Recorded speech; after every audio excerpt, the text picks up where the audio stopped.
गीता हिंदू मत का एक मुक़द्दस सहीफ़ा है जिसमें कृष्णा के मैदान जंग में अर्जुन को भगवान कृष्ण की तालीमात शामिल हैं। गीता का उर्दू समेत कई ज़बानों में मुख्तलिफ स्कॉलर्स और मुसन्निफीन ने तर्जमा किया है। इनमें से एक तेलंगाना की एक मुस्लिम खातून हिबा फातिमा है, जिन्होंने 3 महीनों में गीता के 18 अब्वाब में से 700 सलोकों का उर्दू में तर्जमा किया।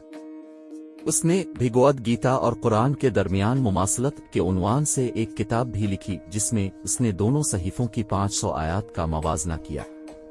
उसने कहा कि वो दूसरे मज़ाहिब के बारे में जानने के लिए मुतजस्सिस थी और गीता और कुरान में बहुत सी आम तालीमात पाई। फातिमा एक यूट्यूब चैनल भी चलाती हैं जिसका नाम है ये पैगाम सब के लिए अज़ हिबा फातिमा, जहां वो गीता की उर्दू में वजाहत करती हैं। वो अब तक चैनल पर 100 वीडियोस अपलोड कर चुकी है। मजहबी हम आहंगी को फरोग देने की कोशिशों के लिए इसे मुख्तलिफ अकायद के लोगों की तरफ से तारीफ और पजीराई मिली है। एक और मुसलमान लड़की जिसने गीता का उर्दू में तर्जमा किया वो है हिबा फातिमा, जिसने 2018 में ये काम मुकम्मल किया। उसने कहा कि गीता सिर्फ हिंदुओं के लिए नहीं बल्कि इंसानियत के लिए है। उसने गीता का हिंदी, अंग्रेजी और तेलुगु जुबानों में भी तर्जमा किया।